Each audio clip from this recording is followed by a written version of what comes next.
We had met only a few weeks after I had started my first job after graduating from college. I had found no difficulty in getting my first real position after a number of experience-type jobs, and I was very grateful for all of the people who had insisted I continue on with my studies so that I would have a much better run through life. I, of course, didn't believe them, but for some reason, I persisted where necessary and then found myself graduating with honors. I had made it big time. Stephanie worked as an assistant in an exclusive frock salon which served the rich and famous. She had been there for 2 years and had settled in very well. She loved the work and the people she met. I had met up with Stephanie quite by accident. She had decided to eat her lunch at a local cafe which was not far from her work. She was sitting at a table with one of her friends when the friend turned to me, sitting at the next table, and asked me if I would pass them the sugar for their coffee. Of course, I obliged and received a beaming smile of thanks from both of the girls. Not long after I had passed the sugar, I realized I needed some for my own coffee. When I stood up and came over to their table, I could have just reached over and grabbed it myself, but didn't, and began to ask for the sugar, and Stephanie, in a playful mood, told me they didn't have any sugar and promptly hid the container in her lap. This provoked a bit of a laugh, and then Stephanie produced the sugar, apologized for their silly fun, and invited me to join them. I couldn't resist. After the introductions and a little idle chatter about where I and they worked, and more silly questions about what we liked in TV and live shows, the girls decided it was time for them to return to their respective work. They thanked me for talking to them and left.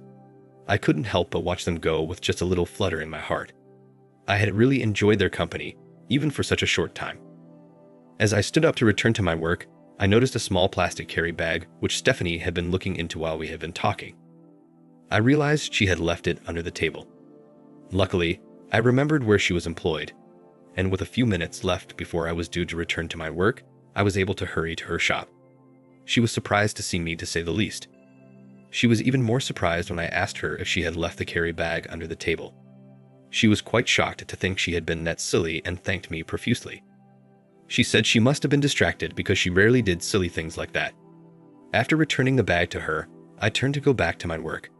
Stephanie called me back and thanked me once again and asked me if she could buy me a drink after work to thank me. Of course I accepted, and we agreed on a local bar. All through the afternoon, I kept thinking of Stephanie and her friend. Whilst her friend had initially attracted me more, I soon realized it was Stephanie whom I was more interested in. The afternoon couldn't pass quickly enough. As soon as I could, I headed for the bar and waited to see if Stephanie would come. It wouldn't have been the first time I had been stood up if she didn't turn up. I didn't have very long to wait before this lovely girl came rushing into the bar area. She greeted me with a very friendly smile and told me she had been hurrying so she wouldn't keep me waiting. We ordered our drinks and then found a table which was away from the bar and in a nice quiet area. Our talk was very friendly and the time passed very quickly. Stephanie was particularly pleased I had found her parcel because it contained some special accessories for one of her customers, and she would have been in terrible trouble if she had lost it. It made me very happy to hear I had been of help to her. After a second and later a third round of drinks, I glanced at my watch to find the time had really slipped by and it was time to eat. I asked Stephanie if she would care to join me in a meal, and she accepted very quickly. I gathered Stephanie was a bit keen on me, and I had to admit I was very keen on her. We moved to a nearby steakhouse and enjoyed our meal.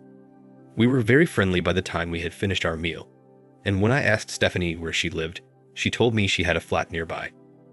I offered to walk her home, and she accepted readily. She hastened to tell me she had a flatmate and she would be at home. I guess this was to tell me she wasn't available that night.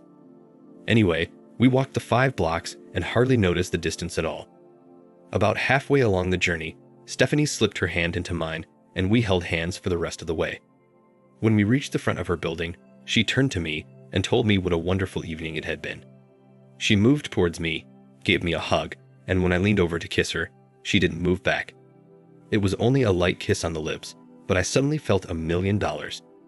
We said goodnight after that, and after seeing her safely through her front door, I hailed a taxi for the short journey home to my place. I lived in a flat by myself, which was about 5 miles from Stephanie's flat. During the dinner, she had written out her telephone numbers, both work and home, and told me to ring her soon. I decided it would be a good idea to wait for a couple of days before ringing her. Firstly, to keep her waiting to show I wasn't rushing all over her. Secondly, it might just make her all the more anxious to see me again if she had a little time to think about me, assuming it would be all good. It took a lot of willpower to wait 2 more days, and then I bucked up enough courage and dialed Stephanie's work number. I reasoned she wouldn't be able to talk for very long, and I might have a better chance of her accepting another dinner invitation if she didn't have very long to think about it. As soon as she answered the phone, the level of excitement rose in her voice, and I could tell it was genuine. We very quickly arranged to meet again that evening, but a little later than before, as Stephanie wanted to go home to her flat to change, because she said it was a special occasion, and she wanted to look her best. I thought about this and decided I would catch a taxi home and also shower and clean up, as I wanted to make an impression on Stephanie. We met at the appointed restaurant. I arrived about 1 minute before Stephanie. She looked really wonderful. She had obviously taken a deal of trouble in making herself look attractive, and she had succeeded with the final result. She looked great. She was dressed in a black cocktail dress, which was quite short, well above her knees, and the top was slightly low-cut and held up with 2 spaghetti straps. She had slightly high-heeled shoes on which made her legs look lovely, and she had been to a hairdresser and had her hair done. She looked really pretty. I wondered why she had gone to so much trouble. I must say I looked quite smart too, as I had changed into a very casual lounge suit, and this made me feel good. We made a good pair. We were escorted to our table, nice and secluded, in the dining area, and we glanced at the menus which the waiter had handed to us. We were really only skimming over the menus because we were sneaking furtive glances at one another over and around the menus, just like a couple of kids. I told her how pretty she looked, and I am sure she blushed. It was obvious she had gone to a deal of bother to look pretty for the date. We ordered, then chatted away while waiting for the meals to arrive. I discovered during the meal Stephanie had been in the city for only 1 year, having lived the rest of her 24 years in the country. She had a delightful simplicity about her, which I particularly liked. She hadn't had a real boyfriend, although lots of boys had asked her out. She said she was rather shy and didn't want to accept any invitation from any boy if she didn't really like him. She said she didn't want to go out with anyone unless she would be happy to spend her life with him. It suddenly occurred to me she had obviously accepted me as someone she would want to spend the rest of her life with. I had dated lots of girls before, but had never been very serious with them, and although I had done a bit of petting with them, nothing very sexual had eventuated. I gathered she must be a virgin, and of course, I was too. I suppose I began to wonder if it was possible for 2 people aged 25 and 26 to still be virgins in this day and age. We chatted without pause, and suddenly we realized it was time to close the restaurant. Time had really slipped by because we seemed to be so interested in each other. I figured it would be a good time to ask for another date, and almost before I had asked her, she had accepted. I realized things were starting to happen between Stephanie and myself. We were still within walking distance of her flat, and again, we agreed to walk. This time, she had my hand in hers before we had gone 5 steps, and before long, I had my arm around her waist. I began to love this beautiful girl. Tonight, she asked me to come up to her flat with her, but just to meet her flatmate. When we entered the flat, her flatmate, Dell, was sitting up watching television. It became obvious she had been waiting for Stephanie to return home. I guess this was inspection time to see if I would pass. Dell greeted me in a very friendly way, and we got along very well. Stephanie asked me if I would like a coffee, and when I accepted, she moved into the kitchen to get it ready. Dell took the opportunity to talk to me, and it was plain she cared a lot about Stephanie and wanted to make sure my intentions were honorable. I guess I had no difficulty convincing Dell, and she seemed to accept me without reservation. While Stephanie was out of hearing, Dell asked me for my work telephone number. She wanted to ring me tomorrow and talk to me about Stephanie. I thought this was a bit odd, but quietly wrote my number on a card and handed it to her. We 3 chatted on for about an hour, and soon it was almost 1 a.m. I made my apologies and told them I must return home and get my beauty sleep, otherwise I wouldn't be able to work the next day. Although they laughed at me, they agreed it was late, and Dell moved into her bedroom, and Stephanie moved over to me to give me a goodnight kiss before I left. She told me how much she had enjoyed the evening and looked forward to the next occasion. I had been smart enough to make the next date 3 days. Hence, this would give us a bit of breathing space and a chance to get a little keen about the date. After several kisses, Stephanie said goodnight, and away I went. Home to a deep dreaming sleep, dreaming about Stephanie. The next day, Dell rang me at work, She asked if I would be able to talk to her, and I explained I had my own office and wouldn't be disturbed. She immediately asked me if I was serious about Stephanie. She simply said, "Stephanie is too good a girl to be stuffed about by some idiot who doesn't really care about her. I will do everything in my power to look after Stephanie, and this includes making sure you are on the level and not out just for a quick screw." This sudden outburst startled me, as I hadn't thought Dell would talk to me that way.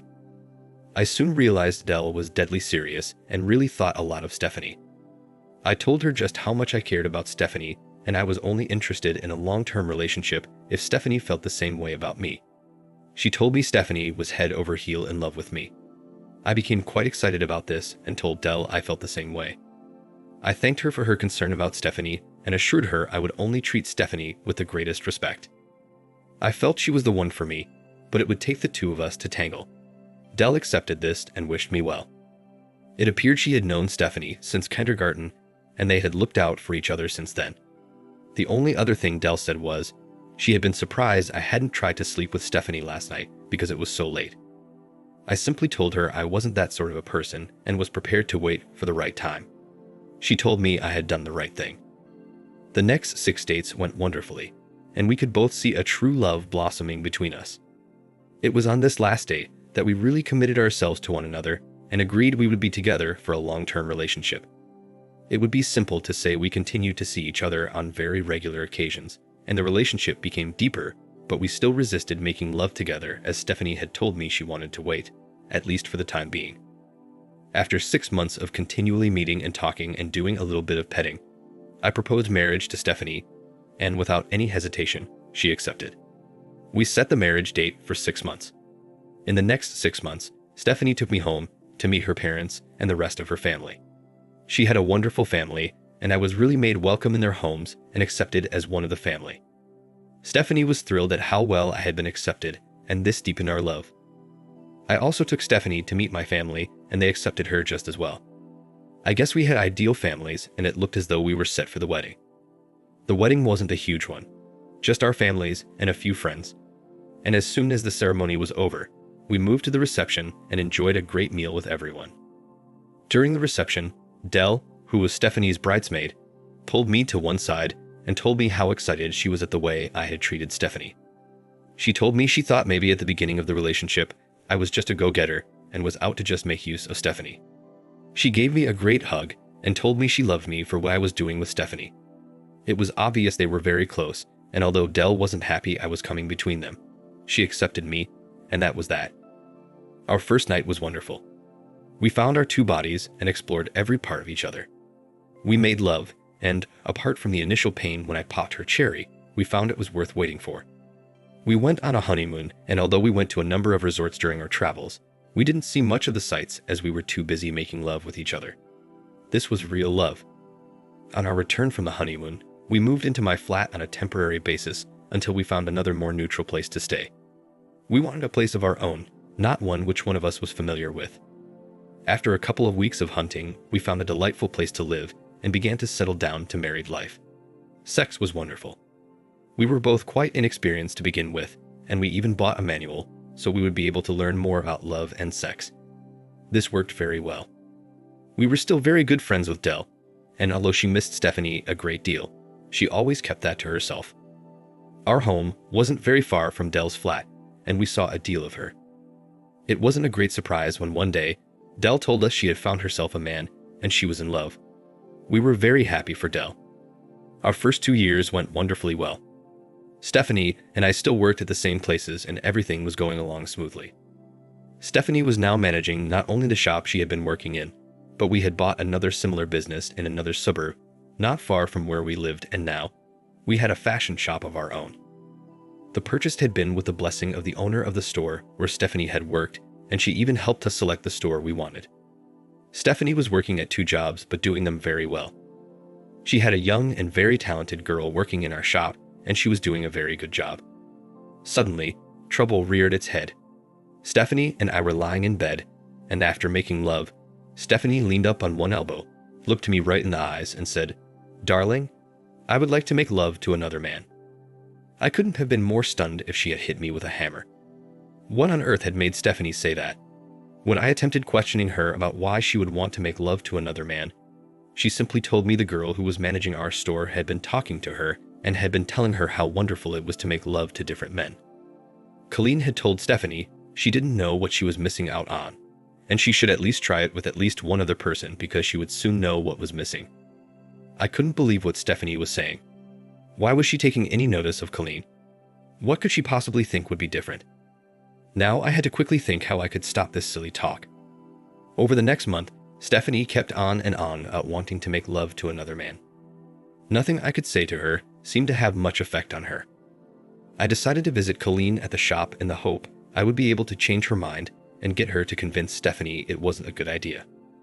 When I met Colleen, she was quite angry with me for questioning what she had been telling Stephanie. She told me, in no uncertain way, how much she enjoyed sleeping with different men and how each one was different from the other. She didn't want Stephanie to leave me just to try ducking another man to see the difference. I couldn't understand her logic and told her so, but it didn't do much good. We parted on even terms, but she could see I was furious with her and wanted her to stop talking to Stephanie about this nonsense. It didn't do any good. Stephanie kept on at me asking me if I was so insecure about her that I would think she might not return to me.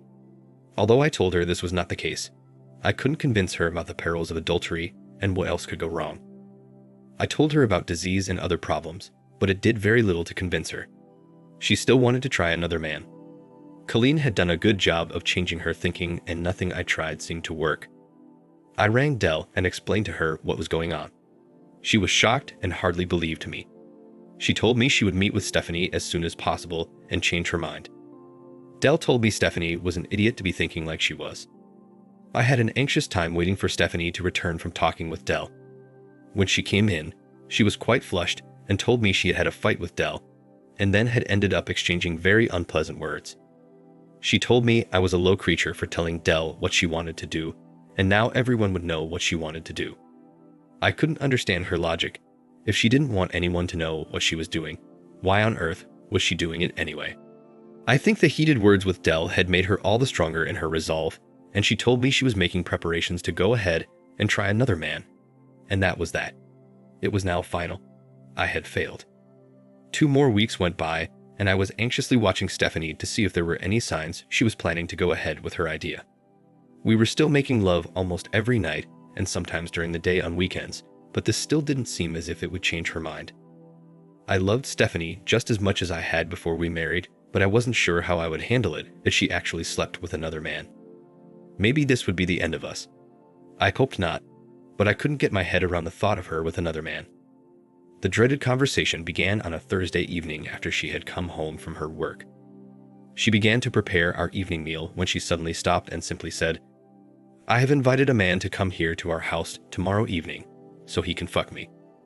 I am giving you notice so you can either choose to watch or you can go out, and I can tell you about it after. I have made up my mind, and nothing you can say will change my mind." I was shattered. I had thought if she was going to go ahead with the silly idea, she would at least go to a motel or something like that, rather than have someone come to our own home. How could she do this?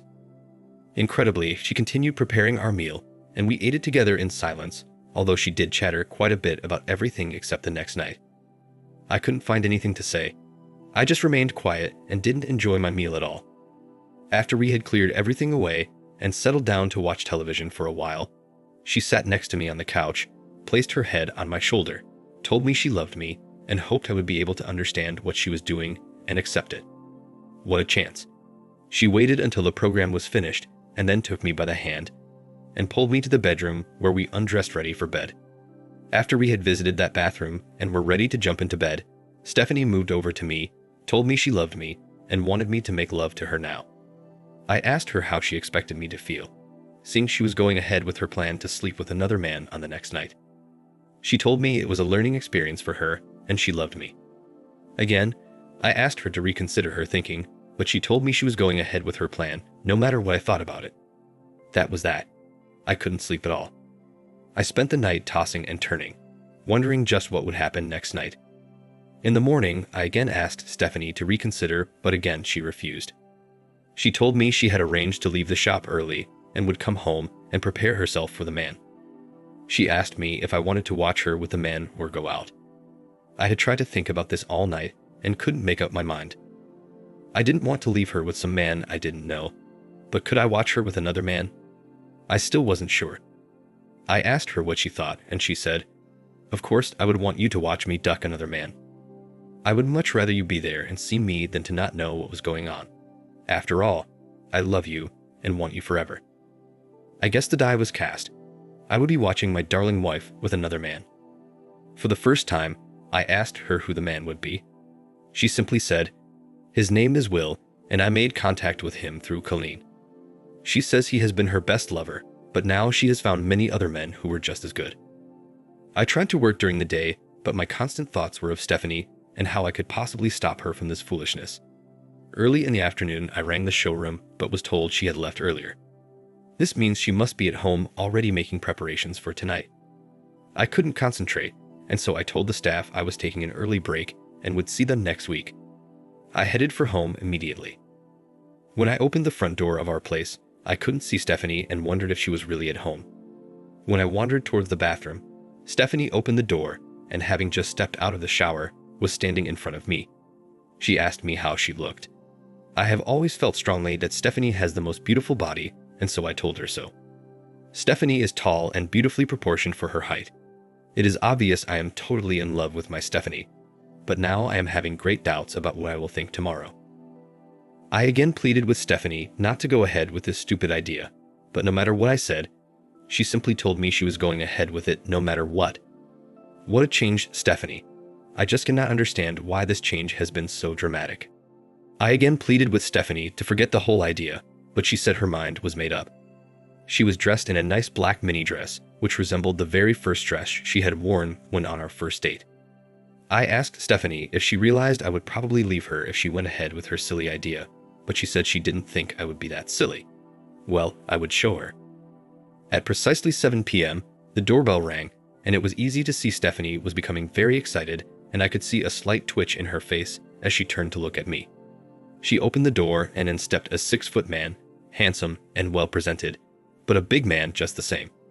They nervously introduced each other and shook hands. I thought that was an absolute irony to think they would introduce themselves by shaking hands, and then go ahead and duck each other.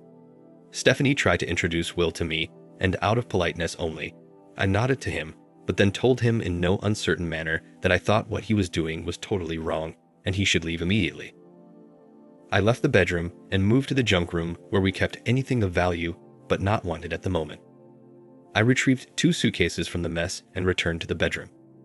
Placing the suitcases on the floor alongside the bed, I began pulling my clothes, underwear, socks, shirts, etc. from the wardrobes and placing them in the suitcases. Fortunately for me, we didn't have a great deal of material things, and so I was able to gather all of my stuff quickly. This included a few books, CDs, and things like that, and I quickly shoved them into the remaining case space. When I had packed, I simply said to Stephanie, "Well, I never thought it would ever come to this, but you have disgraced me in our marriage. I hope, for your sake, you will be at peace with what you have done. Our marriage is now over. I will see my lawyer and apply for a divorce. You can do what you like from now on. If you want to stay in the house, you can pay the rent. It is now over for me." For the first time, I actually saw concern on Stephanie's face, and she said, "Darling, this is only an experiment. There is nothing between Will and me. Surely you can't begrudge me that." As I picked up the 2 suitcases, I said to Stephanie, "From the first time I met you, right up until yesterday, I have loved you like no one else could ever do, but you have betrayed me in a manner which I cannot understand. We are now finished, and that is that. I don't ever want to see you again." With that said, I stamped out of the bedroom and moved out of the house and her life. I didn't have any bother finding a motel for the night. In fact, I booked for a week. I began unpacking my suitcases and set up the motel room as my home for a week at least. Perhaps it wouldn't be so bad after all. Now I had to erase the image of Stephanie completely. There was no turning back. There were a number of motels in our city, and it would take Stephanie a long while to locate me if she ever did. On Monday morning, I went to work as usual. After about an hour of not working, simply trying to fathom out what I should do now, I called all of the staff into the general office. I made an announcement to them telling them I had split from Stephanie and from now on, I would appreciate it if there was no reference to Stephanie from anyone. I also instructed the receptionist not to put any call from Stephanie through to me. The staff was stunned by my announcement. They all knew how devoted we were to one another, and this was a complete surprise. It was very uncomfortable working in the office because the staff tended to avoid me, not because they didn't like me, but mainly, I guess because they were frightened to talk to me for fear they would mention Stephanie. I solved this problem after the third day by telling them all I was taking 3 weeks leave, and they wouldn't see me for that period. My closest associate came into my office and closed the door. He was probably the only one close enough to me to understand just what I was going through. He sat down and told me he was shocked by the events of the last couple of days, and he thought my idea of taking some leave was a good one. He also suggested I go on a holiday and move as far as possible from our city. He said he would keep in touch with me on my holiday to let me know if anything of importance needed to be attended to, but mainly, I should try to forget the past. As he was leaving, he turned back at the door and said quietly, "Julie, our receptionist, has taken over 40 calls from Stephanie since Monday morning. She has done a marvelous job of blocking her, but it is a big strain on her. I am sure she will be relieved when she can tell Stephanie truthfully you are not here." I was a bit surprised that Stephanie would try so hard to contact me, but it was of no use now. I contacted my lawyer and asked him to arrange for divorce papers to be served on Stephanie as soon as possible. I didn't give him any details except that it had to be done as quickly as possible. He said there was a waiting period and explained a few of the complications of divorce, but I simply told him to go ahead when he could. I left on my holiday the next day. I booked on a boat cruise for 2 weeks and managed to meet lots of interesting people, but didn't get involved with anyone. I couldn't trust myself to trust anybody now. I knew I would get over this in time, but this was not the right time. A full year down the track, the divorce does come through. Stephanie and I are no longer married. In the meantime, I have met a wonderful, understanding lady who is fully aware of my situation. She is in no hurry to do anything of a permanent nature, but she is a wonderful companion. When I make love to her, I can't help thinking of Stephanie. I have slowly learned to call up a mental image of Stephanie impaled by another man whilst I am making love, and this has the effect of removing Stephanie from my mind at the time. I have read lots of stories about men wanting their wife to be ducked by another man. I don't have any religious or anti-views, but I cannot understand how any man who really loves his wife would allow her to be ducked by another man and enjoy it. I can't erase Stephanie completely. I am just hoping time will be the great healer. Thank you for watching. Like, share, and subscribe to listen to more stories. Take care.